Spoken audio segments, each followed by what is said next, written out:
everybody, and welcome back to another another reading. I'm horrible. Welcome back to another reading of The Legend of Zelda Hyrule Historia. Okay, so today we're going to start the decline of the last hero timeline.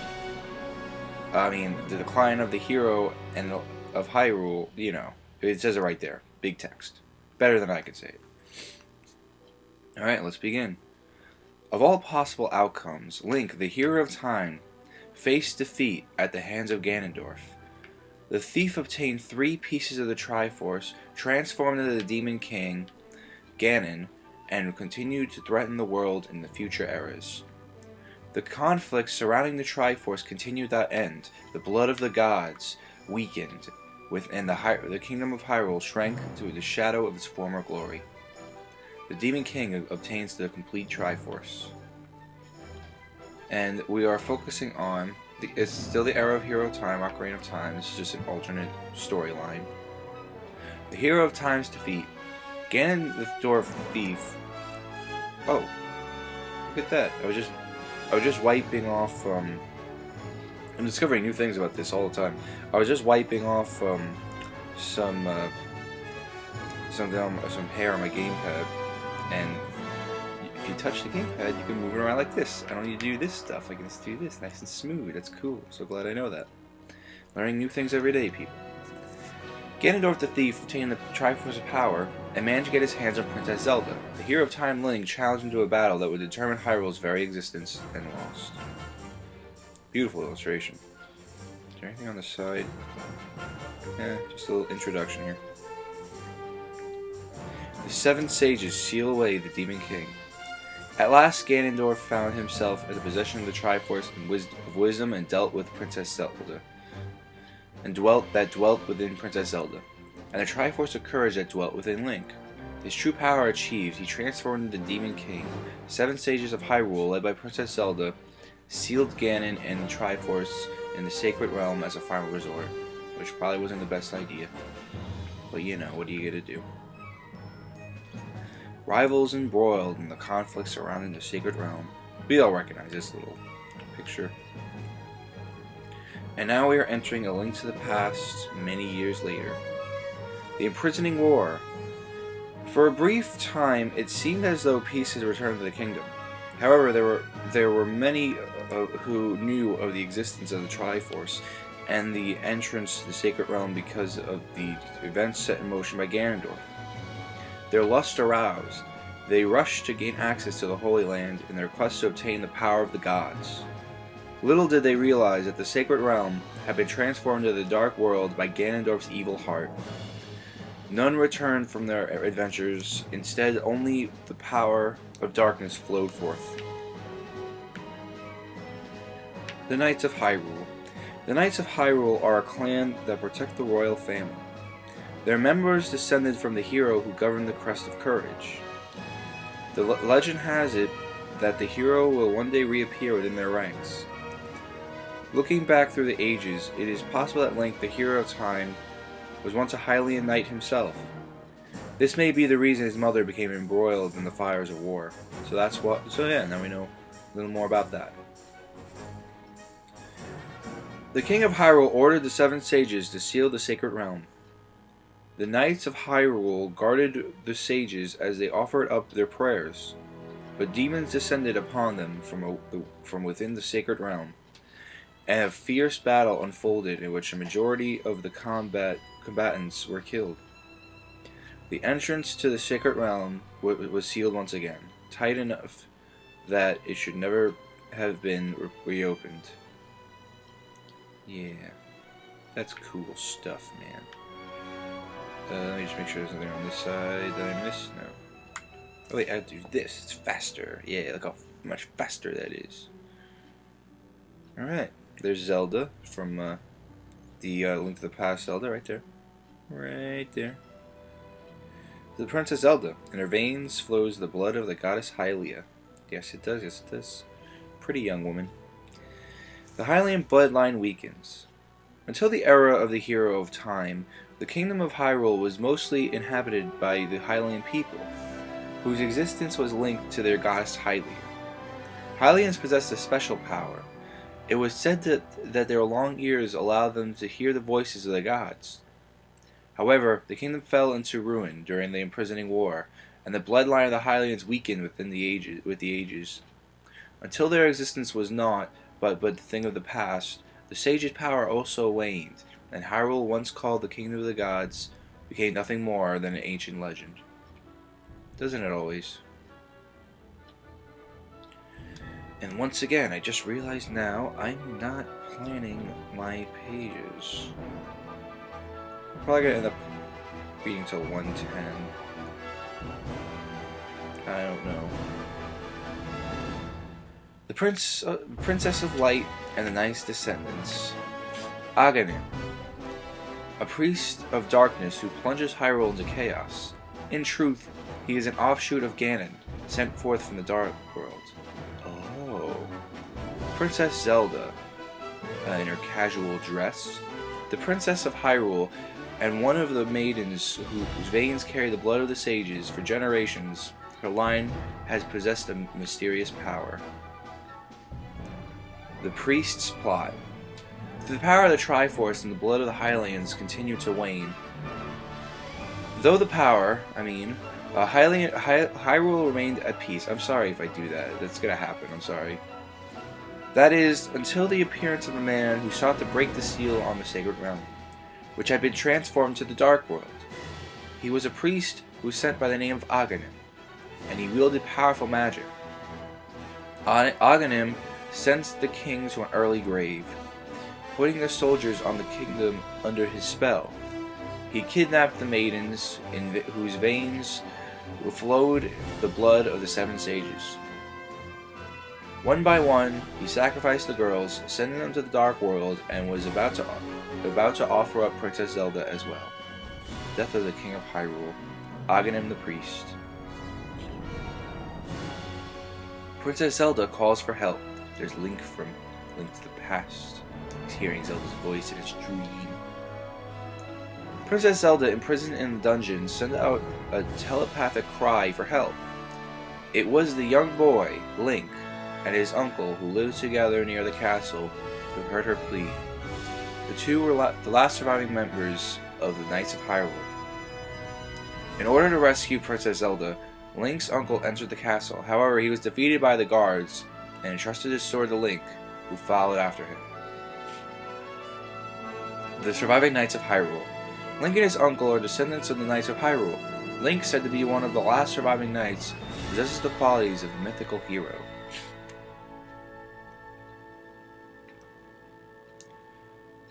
Oh, great. Now I gotta try to pronounce this. Sahasrara.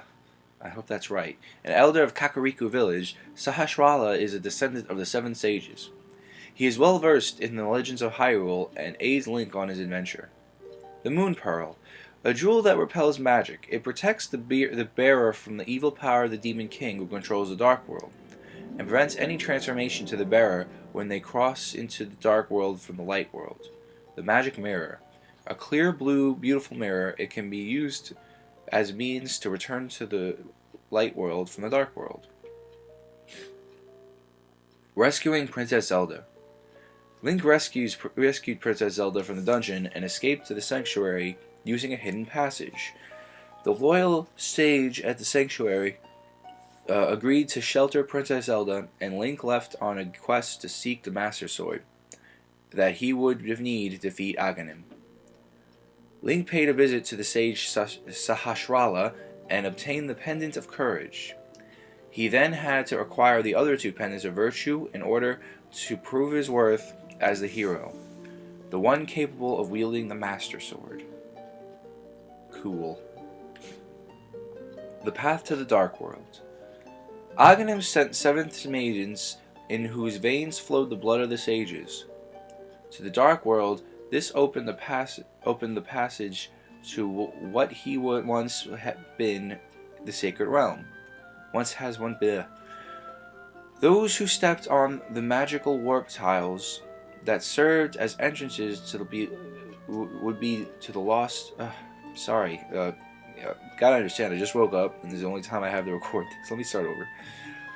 Those who stepped on magical warp tiles that served as entrances would be lost to the dark world.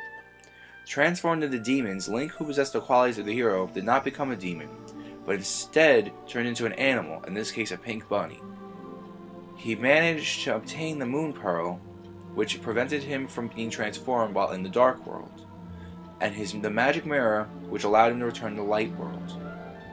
So, because Link is pure of heart, he doesn't become a demon. There is a later game, though, that'll take this idea of going to another world and turning into an animal. It won't be so cuddly. Obviously, I'm talking about Twilight Princess, and something that always interested me about Twilight Princess was the fact that he turns into a wolf, a beast, which was the exact opposite of this Link turns into Link to the Past. And I think that shows a lot about the different characters. Like, something I gotta say is, I think after Ocarina of Time, the hero Time, like, he didn't really make much expressions. He never spoken. I mean, Link never speaks, but this one just didn't have an expression. He always had the same straight face. And yes, that's because of the N64's hardware limitations, but after that, from Majora's Mask onward, they made sure every Link has a clear, definitive, different personality. And, again, just because the hardware is more advanced and they can do that, but I just think that's something that's worth noting. And the fact that Twilight Princess Link turns into a beast rather than the Link to the Past Link, I think that's pretty interesting. Remembering the boy who played the ocarina, translated as flute in the English version. Those lost in the Dark World. During his travels between the two worlds, Link comes in contact with souls lost within the Dark World. There he bears witness to the tragic fate of those who have disappeared from the Light World. Blind thief who lived in hiding in Kakariko Village, now inhabits the village of outcasts in the Dark World. He attempts to mislead Link. The boy who once played his ocarina for the animals has been transformed into a creature resembling a fox. Link finds the boy's ocarina and plays it for him. The boy asks him to play the same song for his father, and turns into a tree. Finally, he can rest in peace. That's sad. The Master Sword asleep in the forest. Link obtains clues regarding to the whereabouts of the pendants from the stone monuments, scattered about the land, and thus able to acquire the pendants of wisdom and the pendant of power. He then drew the Master Sword from his pedestal in the forest. However, Princess Zelda, who had taken shelter in the sanctuary, was found by the castle guards and brought before Aghanim. Heavy. Stone monuments. The instructions for how to obtain 3 pendants were written on the stone monuments. The information is rendered in the ancient Hylian script. To decipher it, one must acquire the Book of Mudora from Kakariko Village, the ancient script. And that is an item in the game that's very helpful.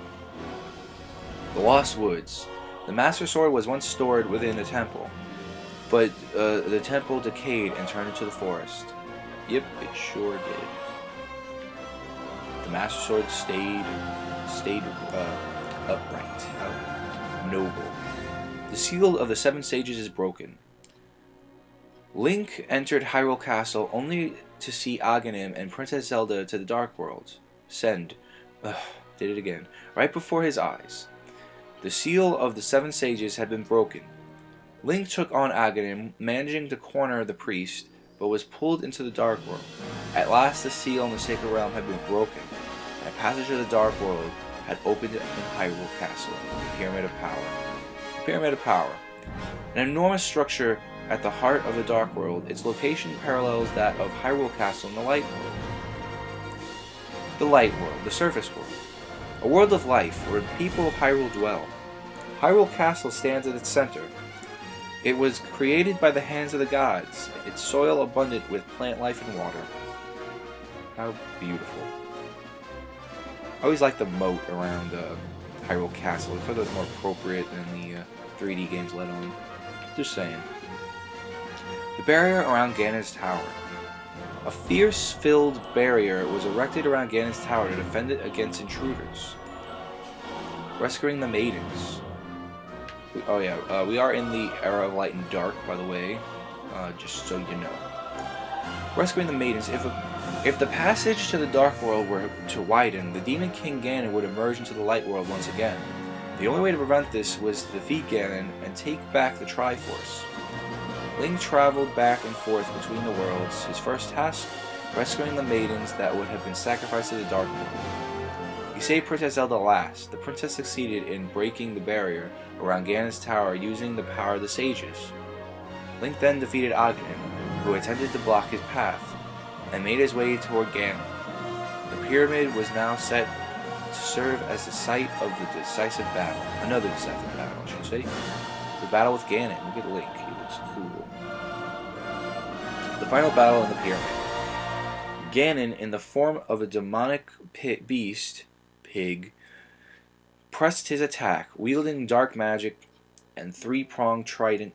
Link evaded the powers of darkness, succeeded in destroying him. The hero laid his hands on the Triforce and wished for peace to return to the world. The people who had been sacrificed, including Link's uncle and the Kingdom of Hyrule, were also restored to good health. The Triforce once again rested in the hands of the royal family. With Ganon suppressed, the dark world that had been born of this wicked heart gradually faded away. The Dark World, the Underworld. The Sacred Realm, once home to the Triforce, was plunged into darkness by Ganon's wicked heart.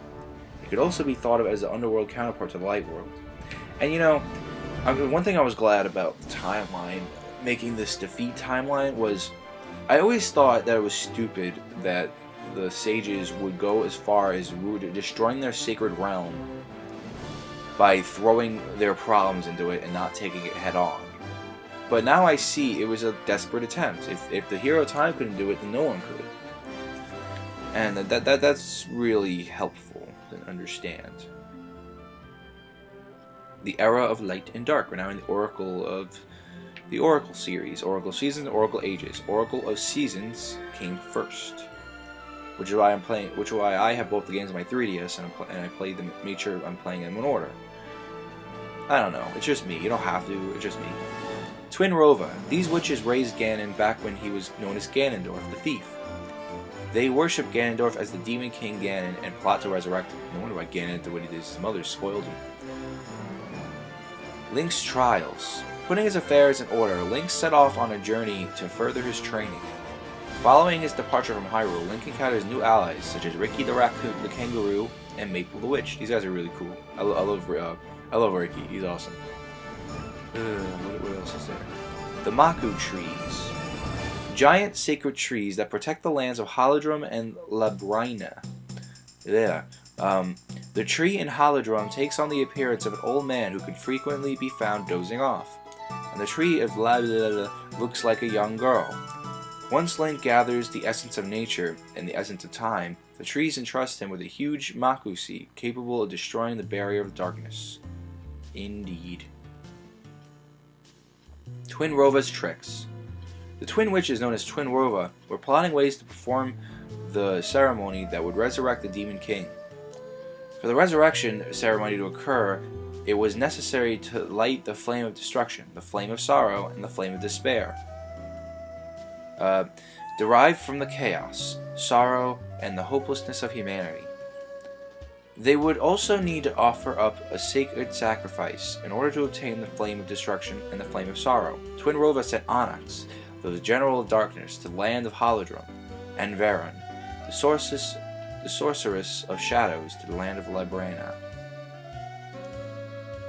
Din, Oracle of Seasons. Link, the boy who saved the land of Hyrule, was guided by the Triforce in Hyrule Castle. It is important to know that up until Link Between Worlds, it is the same Link from Link to the Past. That is a very rare. I think the Link to the Past Link has the most games out of anyone, because Ocarina of Time Link had Ocarina of Time Majora's Mask. The first Legend of Zelda had Legend of Zelda 1 and 2. Link to the Past had 4 games. This one, Link to the Past, Oracle Seasons, Oracle Ages, and Link's Awakening. In fact, come to think of it, Link's Awakening might be... Well, we'll find out when we read it, but I'm pretty sure... Either way, 3 games, he has the biggest stretch of games out of any of the Links. Twilight Princess only has one link, Skyward Sword only has one link, and as of right now, Link Between Worlds only has one link. I mean, as of right now for the other two too, but you know. Where was I? After arriving in this new land, the hero lay sprawled on the ground, unconscious. Then a dancer called Din happened to pass by. The traveler performed affectionately, nursed Link back to health. When Link awoke, Din invited him to dance. Suddenly darkness engulfed her troupe of performers. The whirlwinds raged around them, accompanied by the voice of Onyx, General of Darkness. Onyx sought Din, the Oracle, who safeguarded the four seasons. Link issued a bold challenge to the General, but the Onyx succeeded in kidnapping the Oracle. Link and the Rod of Seasons. Holodrum, the Maku Tree. Yeah, he's cool. He also looks really good for being on a Game Boy Color game. The adventure in the land of Holodrum. Once Din, the Oracle of Seasons, was sealed away, the four seasons of the land of Holodrum were taken into chaos. Actually, I'm sorry for interrupting, but I just remembered the Wind Waker Link was also in 3 games. No, he was only in 1 because Spirit Tracks and Hourglass are 2 different links. Yeah, that's from 100 Years in the Future. Never mind, continuing. Wielding the Rod of Seasons, Link set out to search for the 8 essences of nature. With the aid of the Maku Tree, the guardian of Holodrum, Link outset the power of darkness and set out to tackle Onyx's castle, the location in the northern reaches of the land. Onyx, the armored menace who kidnaps the Oracle Din in order to light the flame of destruction. His true form is a giant dragon. Spoilers. Impa, Princess Zelda's nursemaid. She is under secret orders to bring Din, the Oracle Seasons, back to Hyrule. She's well-built middle-aged woman with no shortage of valor. Yeah, Impa is very different throughout the games. Onyx, the General of Darkness, in Din's rescue. Link defeated Onyx's true form, the Dark Dragon, and rescued Din, returning the power of the seasons to the land of Holodrum. And now we're going to trickle into Oracle of Ages, the Oracle of Nayru. I always wondered if there was going to be an Oracle of Faror, you know, something like that, but they never got to it. I don't know. I'm wondering if they'll ever do that. Link journeys to his second trial. Next, Link alighted in the unfamiliar land of Labrina. It's so hard to pronounce that. He came to the aid of Impa, who was surrounded by demons. Impa had other troubles, however, finding herself unable to move a boulder with the crest of the royal family on it. Link removed the rock with ease and pressed on, only to encounter a singing Nayru surrounded by animals. Yeah, she's not a dancer, she's a singer. There's Link doing his Linky things. Link could actually jump in the Game Boy Color games, but he needs a feather to do it. The people encountered by Link, the same peoples who can be found in Hyrule, also inhabit Holodrum and Labrina. Hey, I think I did it. Such as the Goron tribe who dwell in the mountains. The Gorons are tough people, like I said. They always are around. Even in Wind Waker, they're around. And they don't survive in water very well. You gotta give them credit for that. The tribe of the Sea Zora dwell in the ocean, constantly at odds with the river Zora, who take on the forms of demons.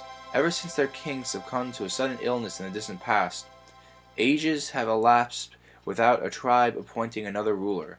Finally, the tribe of seasons known as Subroisians exist in a parallel universe called Subroisia. Indeed.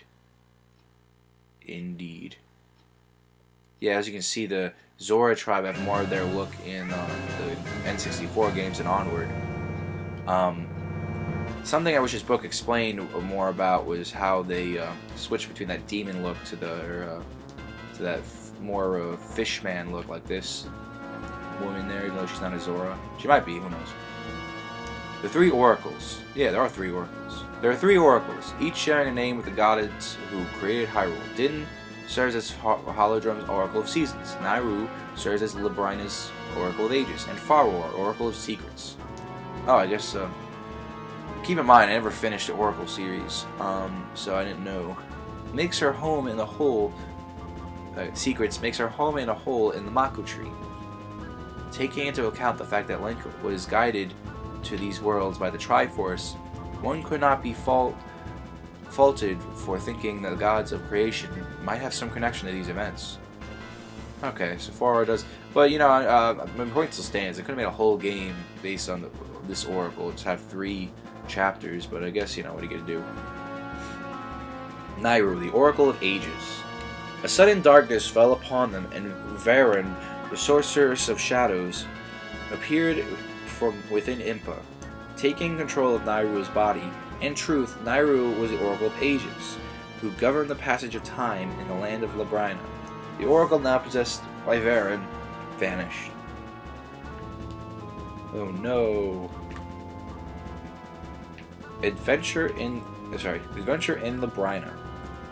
With the Oracle of Ages lost, the flow of time in the land of Labrina fell into chaos. Strange events began to occur all over the realm. Varen uses the power of Nayru to manipulate time, traveled back to Labrina's past, and forced the reigning queen Ambi to construct a giant tower. As requested by the guardian of Labrina, the Maku tree, Link shouldered the harps of ages and set out in search for the 8 missing essences of time. Yes, the little Labrina Maku tree. There's a new one. The Harp of Ages, an instrument with the power to manipulate time. Link uses it to play the Tune of Echoes, the Tune of Currents, and the Tune of Ages. The crests that represent 3 songs correspond to the crests of the gods that created Hyrule. The citizens of Holodrum and Labrina. The events in Holodrum and Labrina did not occur independently of one another. The citizens of these lands are sacrificed in order of to light the flame of destruction and the flame of despair needed for the ceremony to resurrect the Demon King. Oh, that's bad. Queen Ambi, a queen who reigned during Labrina's past. Ralph, an old friend of Nayru, is descendant of this ruler. Ralph, what an ordinary name. Crushing Varen, the Sorceress of Shadows, and Nayru's rescue. With the help of the Maku tree, Link was able to enter the Black Tower and successfully drive out Varen, who had been possessing the body of Queen Ambi. He defeated Varen's true form and rescued Nayru, returning the flow of time in Labrina to its regular state. And now we're going to trickle into Seasons of Oracle of Ages. This is both of them put together. The ceremony of resurrection is nearly complete.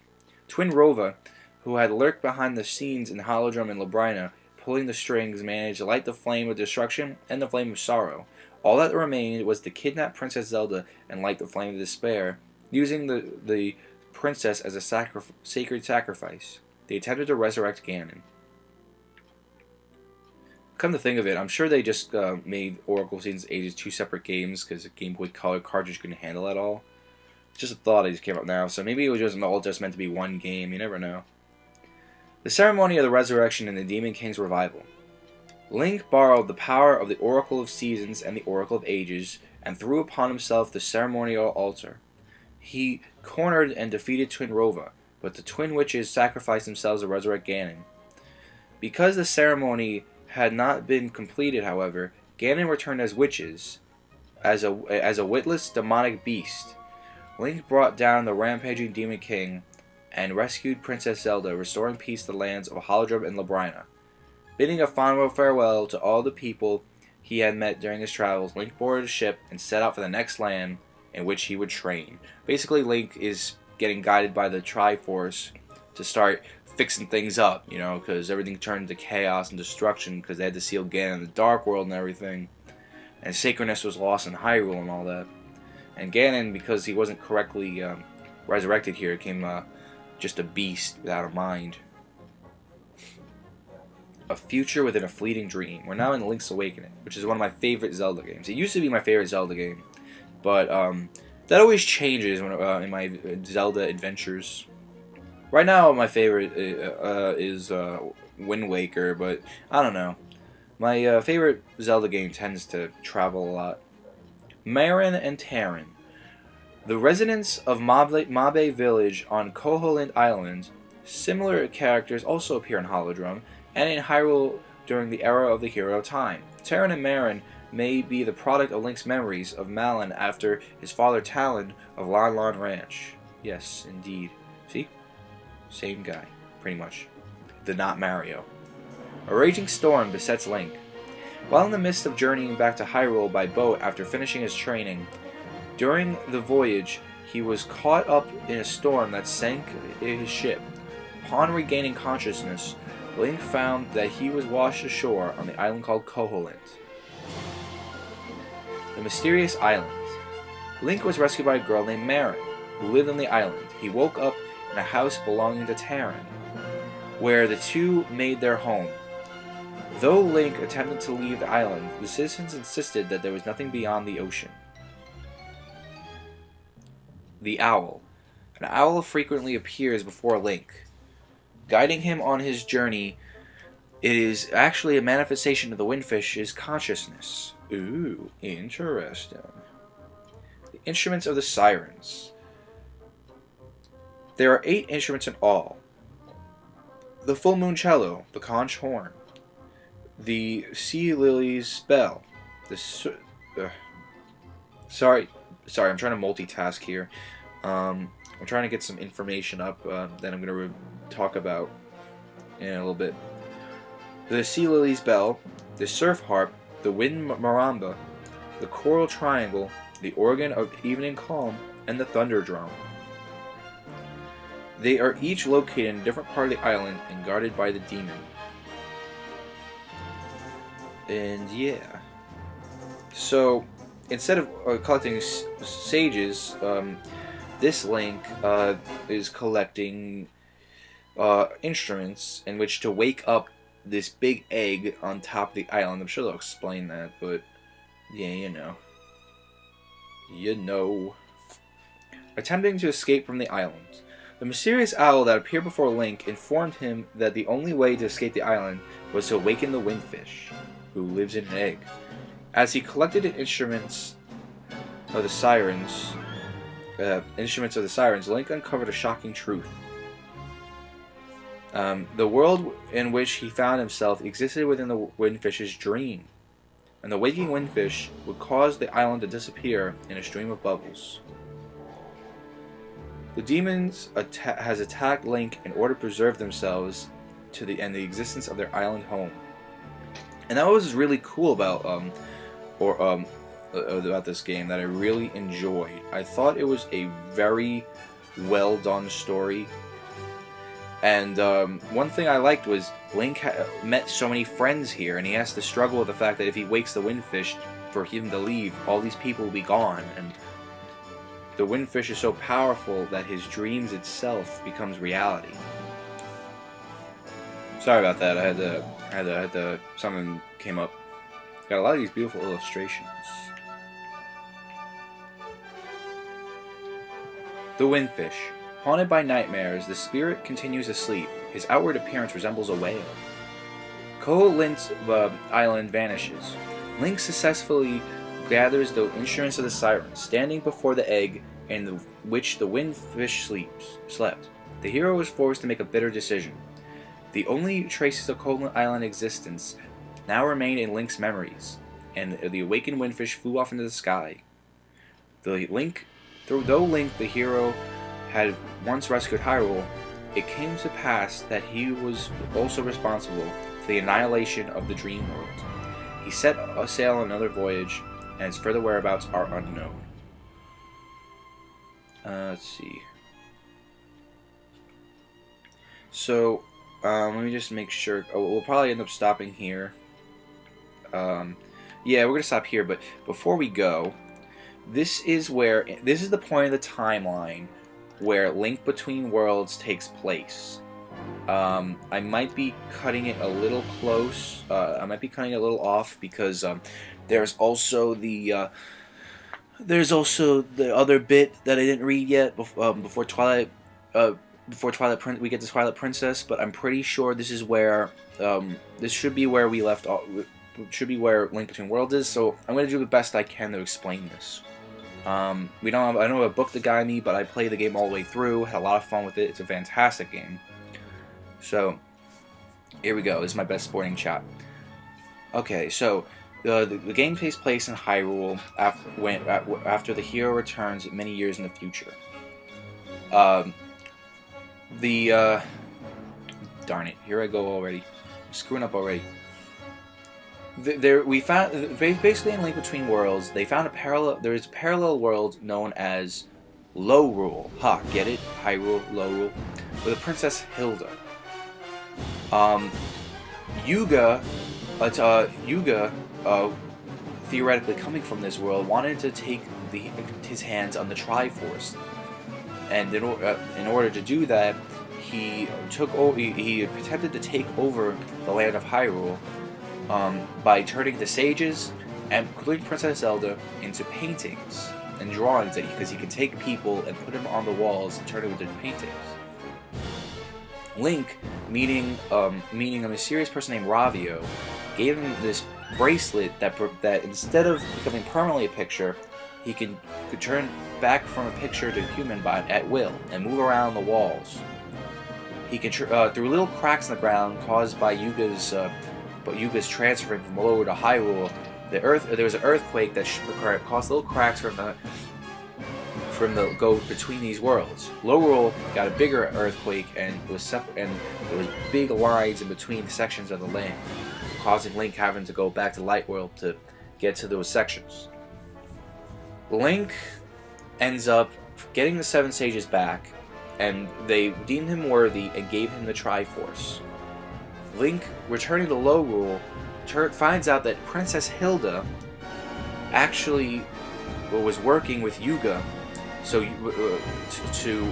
because in Hilda's Lorule, they also had a war on the Triforce, like Hyrule. But what makes them a parallel world is instead of the decision to keep the Triforce hidden, Lorule decided to destroy the Triforce. Little did they know the Triforce was sacred power that was protecting their land, and the land turned to chaos. Princess Hilda, being a good royalty, wanted to protect her land, so her plan was to steal the Triforce from Hyrule in order to resurrect Lorule to its former glory. Princess Zelda actually understands Princess Hilda's reasoning, but at the same time it was wrong. So Princess Hilda sees that in the end, after this amazing plot twist that blew my mind with, turns out Ravio was the parallel version of Link in Lorule, and he failed. He had no courage like Link had. So he wore a mask and helped Link and gave him all his tools that he collected to help Link get through the dungeons and find the sages and destroy the Yuga who fused himself with Ganon, because that was Yuga's plan, to fuse himself with this demon beast to give the beast a mind again and take over the world. Link defeated him, and they used the Triforce to give Lorule their Triforce back, and everything was hunky-dory. So that ends that. Thank you guys for watching. I hope if you guys want to check out my Twitter and Facebook, they're in the description. Please rate, comment this video, and if you haven't, please consider subscribing. And yeah, thank you all so much for watching. I've been Billy, your video game analyzer. Have a good day, good night whenever you're watching this, and I'll see you next time.